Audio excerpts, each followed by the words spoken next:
Bien.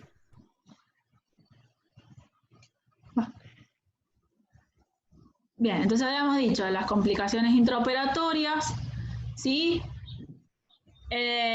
Dijimos que puede ser el sangrado, los edemas, insuficiencias respiratorias, presencia de fijaciones maxilomandibulares, ¿sí? Que estas van a ser todas las complicaciones que yo voy a tener en realidad para la inducción del paciente y postoperatoria, ¿sí? Que también me van a poder dificultar más que todo la extubación del paciente.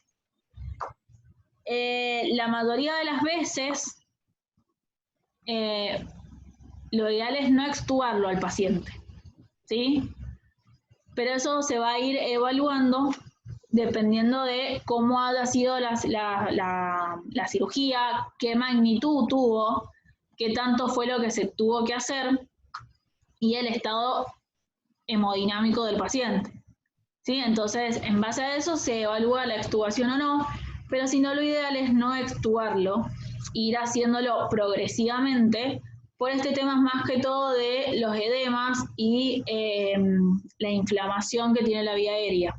Entonces, que no es el tema de extubarlo, sino el tema es de que si hay alguna complicación, no lo vamos a poder reintubar, ¿sí? No vamos a poder, o ya de por sí va a ser el doble de dificultosa.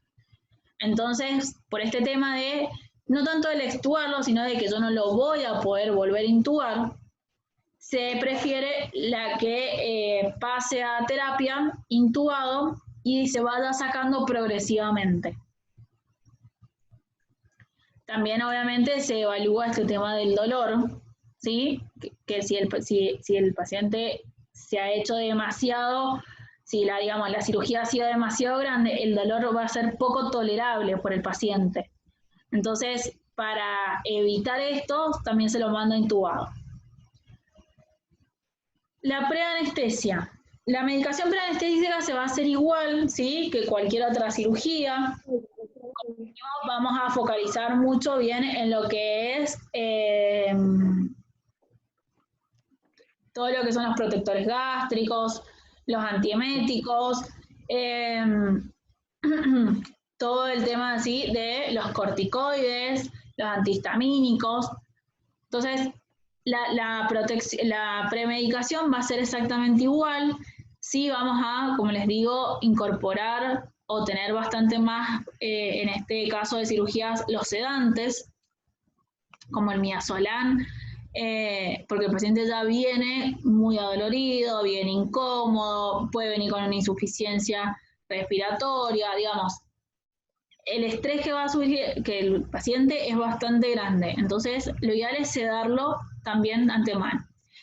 Y lo importante en realidad acá de la evaluación preanestésica, más que todo, de la medicación, perdón, es la parte profiláctica, ¿sí? La parte de antibióticos.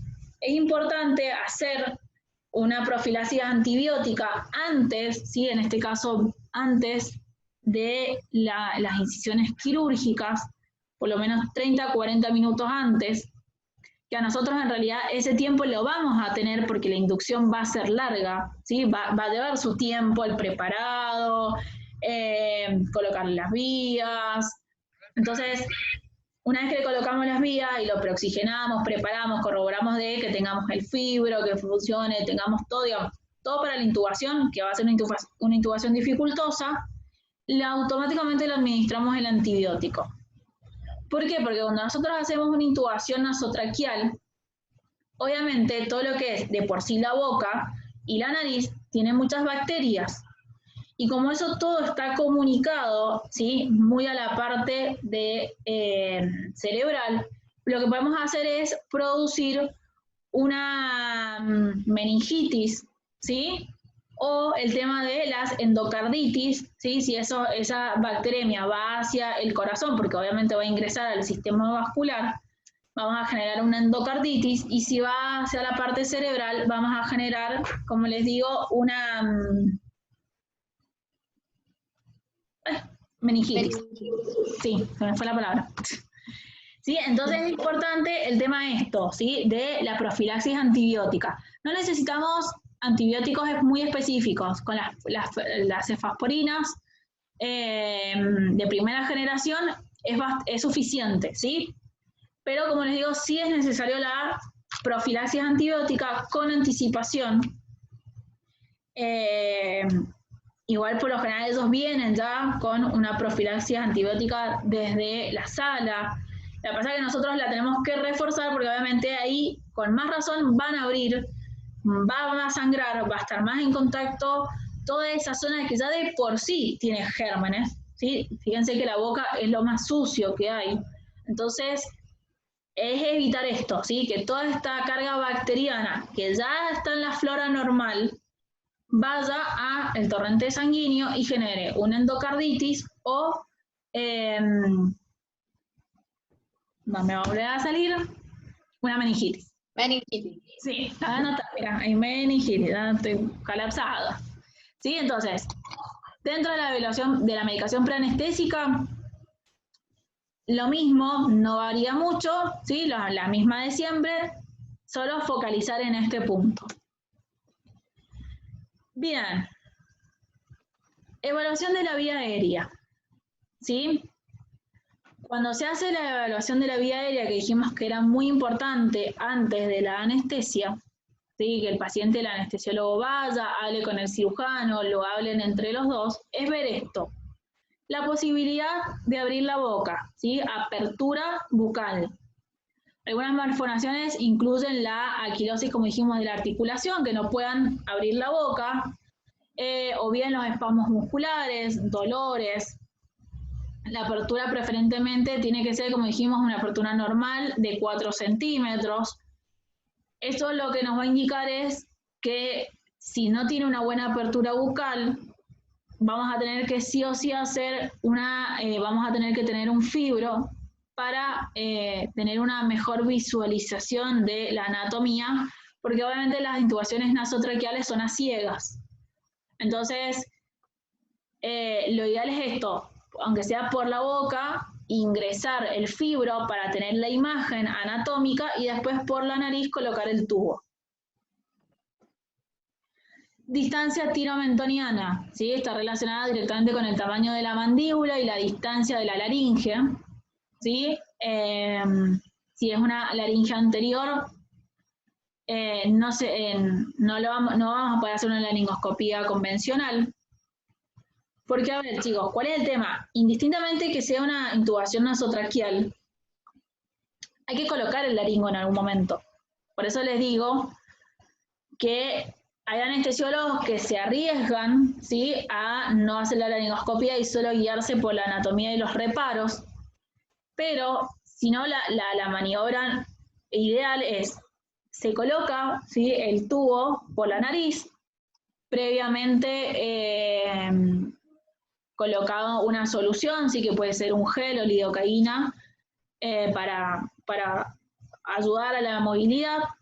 Y una vez que pasa, ¿sí?, la nariz y la primera parte, se hace la laringoscopía normal y se ve, y ahí se va viendo y se va pasando el tubo para corroborar de que vaya hacia la vía aérea.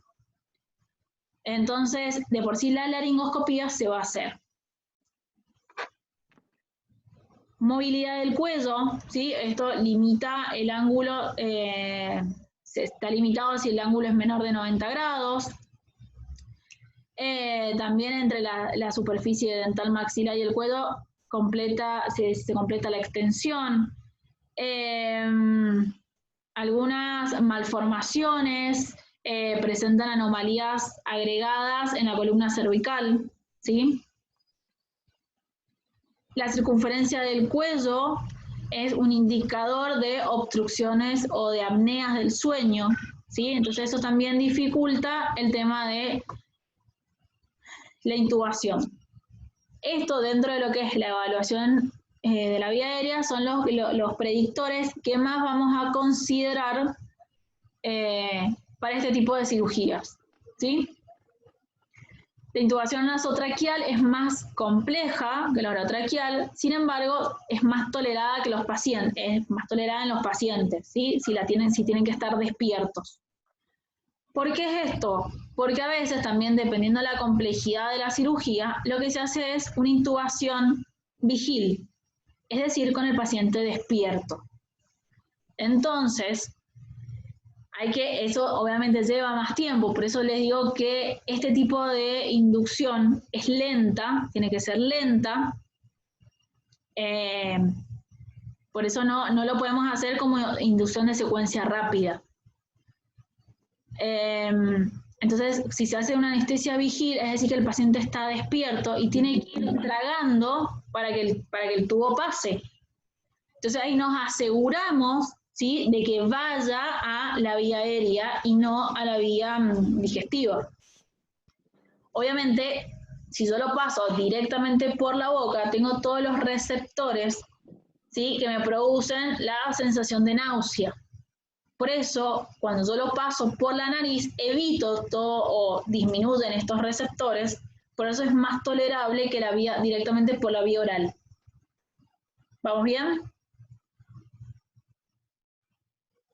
Sí, profe. Bien. Lo ideal es, como dijimos, administrar vasoconstrictores locales en la mucosa para minimizar el sangrado o el trauma que se puede dar cuando yo coloco el tubo.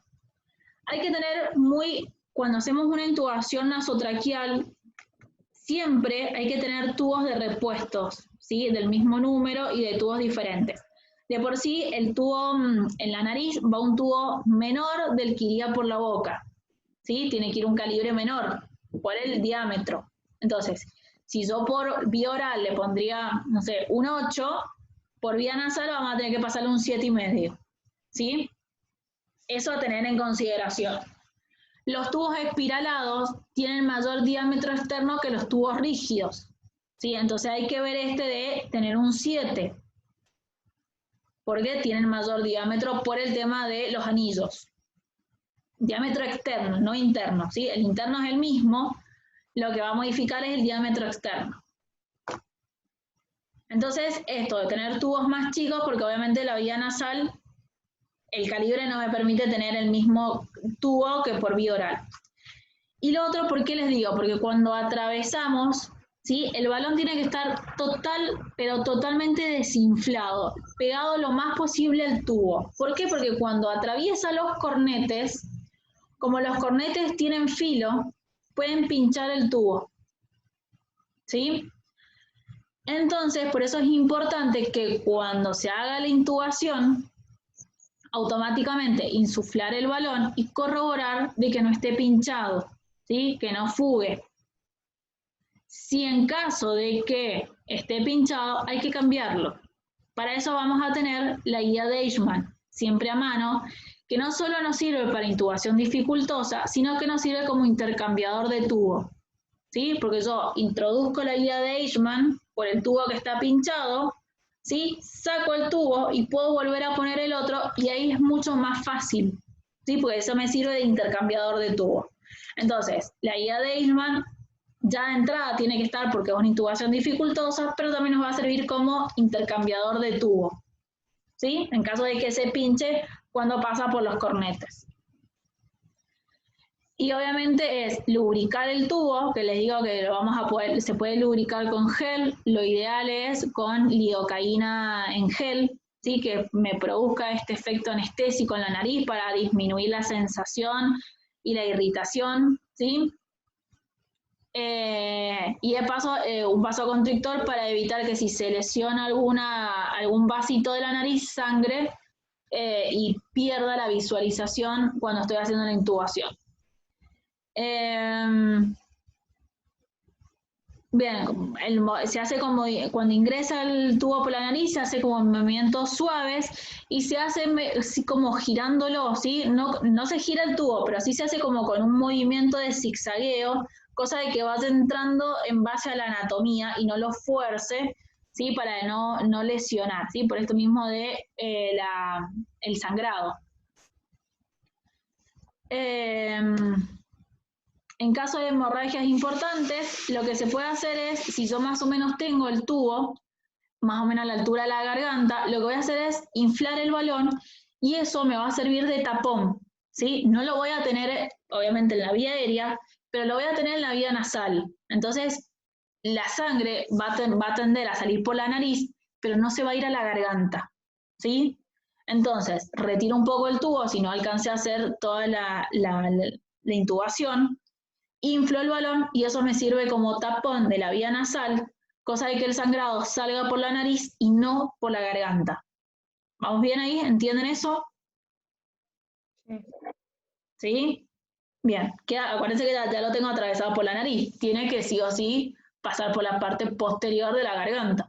Entonces, si por algún motivo se lesionó y está sangrando mucho, automáticamente inflo el balón, eso me sirve de tapón y evito, ¿sí?, la broncoaspiración.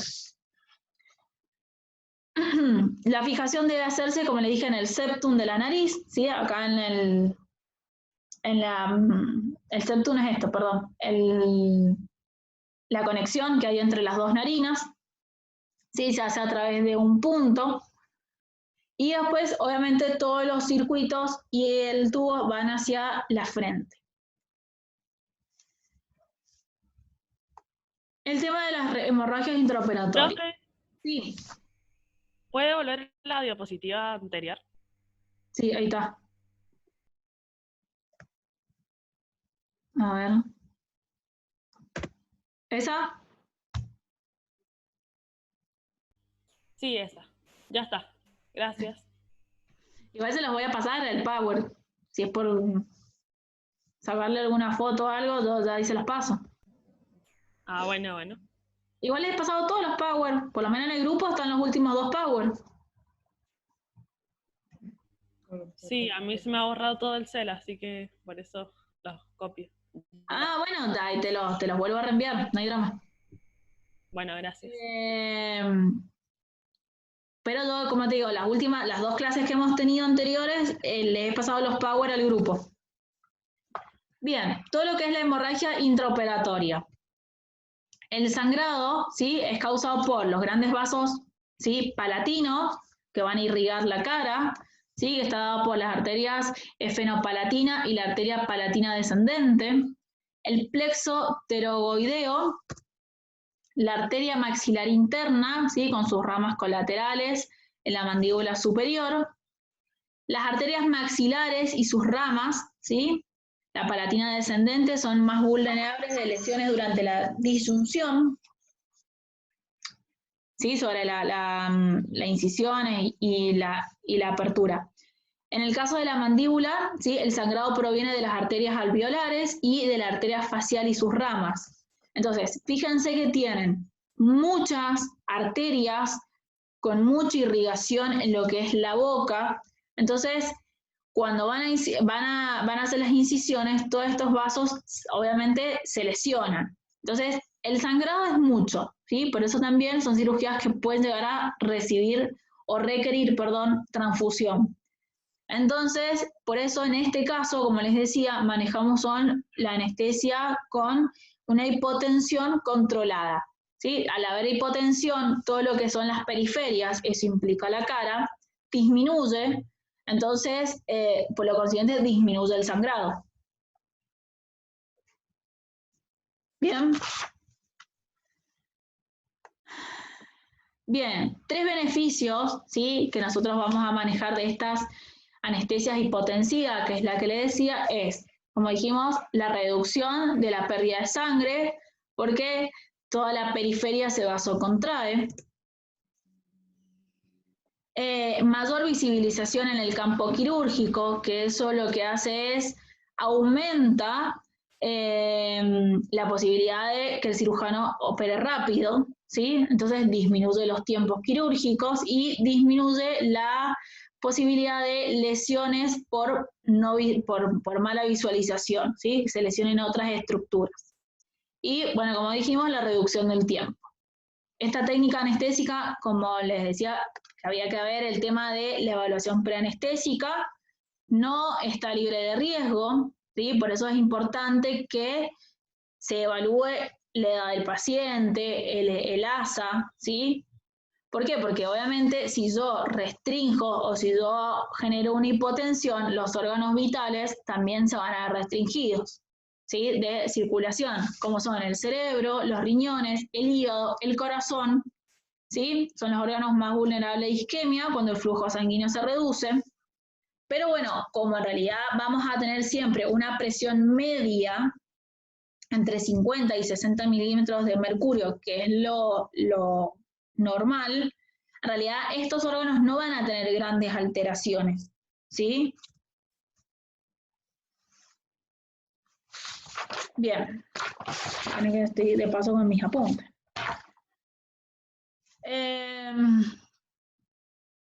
Los agentes útiles incluyen potentes agentes inhalatorios, ¿sí? Como yo lo voy a generar esta hipotensión a través de, como dijimos, los agentes inhalatorios, el isoflurano, ¿sí? O el sevoflurano, dependiendo de lo que tengan. Sistemas antagonistas del sistema nervioso simpático, ¿sí? Para que evite esta estimulación, podemos utilizar el abetalol, el esmolol o el atenolol, y vasodilatadores directos como el nitroprusiato, nitroglicerina y la adenosina.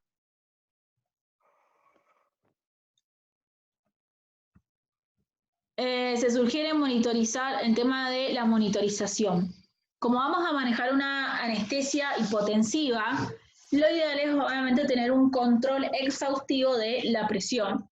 Por eso lo ideal es tener una presión arterial, ¿sí? Una presión invasiva, porque podemos tener un control exhaustivo, ¿sí?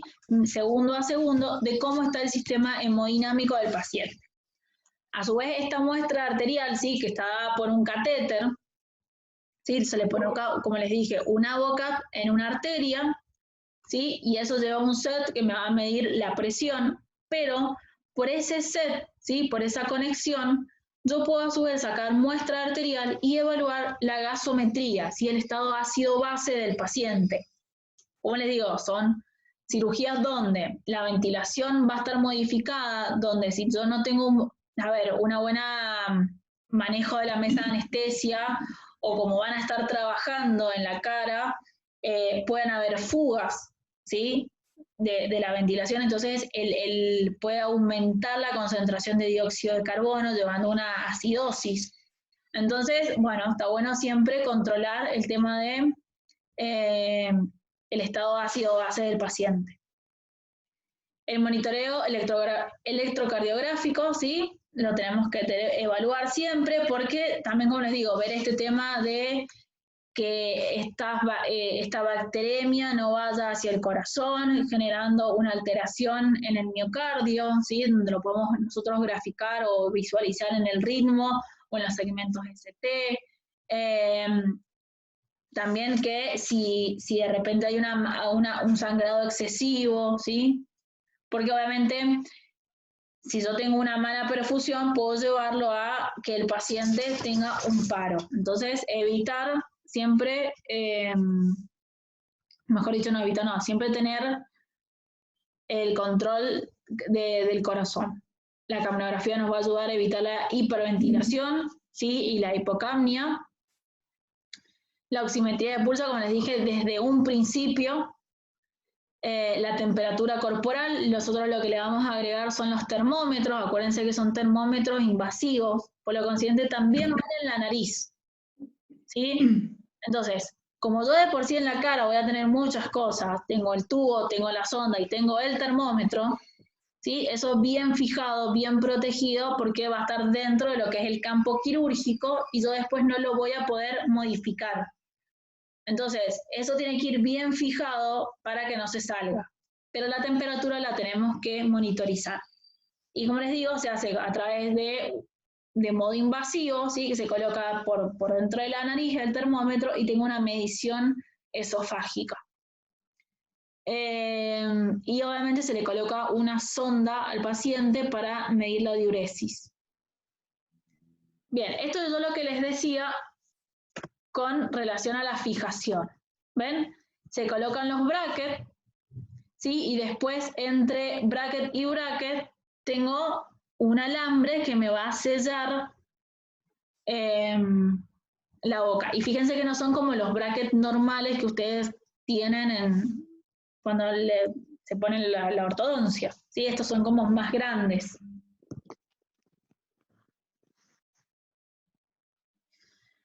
Bien, la extubación en este tipo de pacientes. La vía aérea se compromete inmediatamente después de una cirugía ortognática, ¿sí? Acuérdense, mucho edema, no solo de la vía aérea, sino de la lengua, ¿sí? Todo lo que son las estructuras, de, por ejemplo, la lengua, las cuerdas vocales, todo se edematiza. Entonces, el tema de la extubación es muy dificultoso en este tipo de pacientes, ¿sí? A su vez se han sacado injertos o se han colocado injertos, ¿sí? Entonces eso también genera un proceso inflamatorio que va a generar que obviamente el paciente salga con la cara totalmente edematizada. Entonces es importante de evaluar realmente si el paciente está en condiciones de ser extubado. ¿Sí? Como digo, se necesita tener un plan de reintubación en caso de, si decidimos extubarlo, bueno, se complica cómo lo voy a reintubar, ¿sí? Si yo veo que va a ser muy dificultoso, directamente se evita y se pasa a terapia intubado. El tema acá dice de la extubación, ¿sí? El tema es si yo decido extubarlo, el paciente tiene que estar totalmente despierto, ¿sí? No puede correr ningún tipo de riesgo. Por eso o es el paciente totalmente despierto, ¿sí? ¿Se acuerdan cuando nosotros hablamos de extubación en general, que tenemos dos momentos? Con el paciente dormido y lo ventilo hasta que se despierte, o con el paciente totalmente despierto. Bueno, en este caso, la opción de el paciente dormido y lo ventilo no existe, ¿sí? Por lo que les digo, todo este tema de los edemas. Entonces, o el paciente está totalmente despierto, evalúo que no haya grandes edemas, lo voy tratando, ¿sí? Con histamínicos o corticoides y veo que de repente no tiene gran inflamación, bueno, lo puedo extubar, espero que esté totalmente despierto. Si no, directamente intubado a terapia intensiva. Como les digo, siempre tiene que estar el fibro, ¿sí? Y una persona capacitada, tanto de la anestesia como quirúrgicamente. ¿Por qué? Porque si yo se complica, lo que vamos a hacer es una cricotiroidea, ¿sí? Para poder ventilar al paciente, ya que no lo puedo intubar, ¿sí? O hasta que pueda colocar el tubo. ¿Sí? Entonces, siempre tiene que estar el cirujano en la extubación, no se pueden ir por esta urgencia, como lo tenemos, como digo, como plan de reintubación. Bueno, eso es repetir más de lo mismo. Más que todo, evitar, como les digo, la salivación, el sangrado, porque el paciente no lo va a poder tragar, ¿sí? O se va a dificultar, se puede broncoaspirar. Entonces, es importante esto, ¿sí? Siempre evaluar el sangrado, la posibilidad de que el paciente después en el post se complique. Bueno, profe, ¿y por qué puede pasar que lo tengamos que volver a intubar después? Porque lleva un tiempo intubado y... Puede ser, a ver, yo decido extubarlo, porque de repente, bueno, no fue tan grande la cirugía, yo lo evalúo, no tiene un proceso inflamatorio muy grande, qué sé yo. A ver, las complicaciones pueden ser inmediatas, ¿sí? Es decir, yo le saco el tubo y de repente me hace algo el paciente, o pueden ser tardías, ¿sí? Te estoy hablando de hasta 8 horas después. Capaz empezó con un proceso inflamatorio, pero en este momento no lo tiene desarrollado y lo ha ido desarrollando lentamente y en el transcurso de la sala, ¿sí? O porque sangró un poco de más, o porque, como te digo, no hizo todo el proceso inflamatorio completo ahora. Entonces, en el después, ¿sí? Que el paciente, ponele, yo lo mando a sala, hizo esta complicación y hay que volver a intubarlo. Y si yo no lo voy a poder intubar, ¿sí? Yo no me refiero en el momento que yo apenas le saqué el tubo. Yo tengo que entender que dentro de las primeras 24 horas el paciente puede tener complicaciones y yo lo tengo que volver a intubar. Si yo en esas primeras 24 horas, por algún motivo, no lo voy a poder volver a intubar, no le saco el tubo. ¿Sí? Bien, sí. Por eso les digo, esto es, como digo, es todo muy juicio del anestesiólogo. ¿Qué tanto se quiere arriesgar? ¿Qué tanto ve? La mayoría no se arriesga, porque a ver, es la vida del paciente, es después toda una situación de estrés que vos tenés que pasar para poder... Entonces, a veces, ¿qué se hace? Como yo ya tengo el fibro previo, como les digo, si la cirugía no ha sido tan grande, se puede ingresar el fibro, veo cómo está la parte interna, ¿sí? Lo más profundo de la vía aérea, a través del fibro. Entonces ahí yo sí puedo tomar esa decisión de decir, no, mira, todo está bastante bien, no hay edema, hay un proceso inflamatorio, pero bueno, pero con los corticoides lo pasamos, ¿sí? No va a empeorar. Y entonces, bueno, en esa decisión lo puedes actuar. ¿Sí? Entonces la idea del fibro, tenerlo cerca para poder ver la parte interna que a simple vista no la ves. Bien, perfecto, gracias, profe. Bien. Bueno, una vez terminado el procedimiento quirúrgico, ¿sí? Se han detallado criterios específicos para la extubación del paciente. Tenemos, el paciente deberá ser extubado cuando se encuentre libre de la acción de cualquier agente de bloqueo neuromuscular, ¿sí? Como les digo, tiene que estar totalmente despierto, con una buena mecánica respiratoria de él. El paciente responderá a órdenes verbales, ¿sí? Si yo le digo traga, el paciente traga. Si yo le digo abrí la boca, abre la boca. Si yo le digo abrí los ojos, ¿sí? Tiene que estar totalmente lúcido, no puede estar sedado. No deberá existir edema en la vía aérea, ¿sí? Al momento de la extubación, y deberá deglutir libremente, ¿sí? Por más que tengan el tubo, si vos le pedís al paciente que trague, traga, ¿sí? Hace. Entonces, si yo veo que el paciente puede tragar, ahí podemos también sacar el tubo, ¿sí? Entonces, esos son los 3 criterios principales que vamos a tener en caso de que yo tenga que extubar al paciente. La analgesia postoperatoria, ¿sí? Que es lo que hablábamos previamente. Para el control del dolor se han implementado fármacos analgésicos, antiinflamatorios no esteroideos, ¿sí? Los AINES, los opioides y los anestésicos locales. Como los opioides en realidad tienen muchos efectos adversos, ¿sí? Y tienen depresión respiratoria, lo que se hace es esto, combinar más que todo algún anestésico local con algún AINES o algún derivado opioide, ¿sí? Como por ejemplo el tramadol. Por eso, más que todo, se basa en AINES o en combinación de 2 AINES, ¿sí? Porque tienen menos efectos adversos. Okay. Sí. ¿Qué pasó?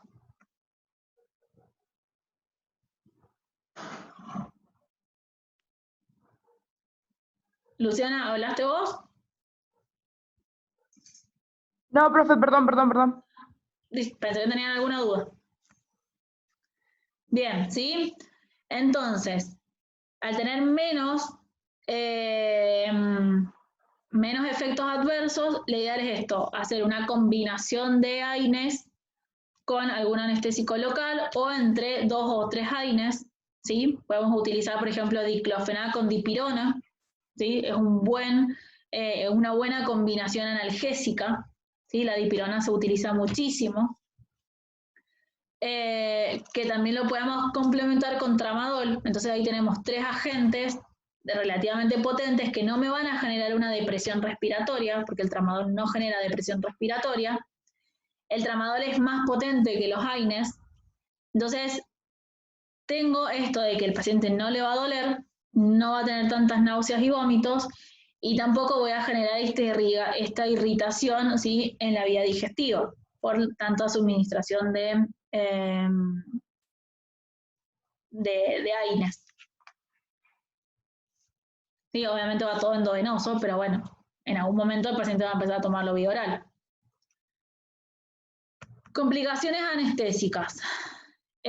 Para prevenir al máximo las complicaciones durante la intubación es necesario preoxigenar adecuadamente, ¿sí? Como les digo, esta preoxigenación va a estar dificultosa al no poder sellar la máscara, entonces lo ideal a veces es prolongarlo un poco con un flujo bastante alto, ¿sí? Evitar el trauma de la vía aérea superior, seguir con el algoritmo de la vía aérea, es decir, tener un plan alterno en caso de que el primero inicie, contar con la disponibilidad de personal experimentado, ¿sí? En caso de que haya alguna otra dificultad. Van a ver que en este tipo de cirugías nunca hay solo un anestesiólogo, siempre viene otro anestesiólogo por las dudas, ¿sí? Para ayudarle, para estar por sí las dudas, ¿sí? Entonces, es algo ya habitual de que siempre por lo menos hay 2 anestesiólogos que lo vienen a ayudar para contenerlo en si hay alguna complicación. La intubación nasotraqueal es la técnica más utilizada, ¿sí? Ya que la colocación de cánulas endotraqueales a través de la boca pueden dificultar el procedimiento quirúrgico, ¿sí? Dificultar la visualización y el espacio. A su vez, el cirujano coloca como en las amígdalas, una abrebocas, ¿sí? Entonces eso también ayuda a la fijación del tubo a veces, pero el tema es esto de que la apertura bucal, acuérdense, que hace este reflejo de una bradicardia. Entonces, bueno, también el tema de tener en consideración cuando colocan las fijaciones o los abrebocas después, ¿sí? El tema de esta bradicardia severa. Bien, esta no es una cirugía ortognática en sí, esta es una cirugía de una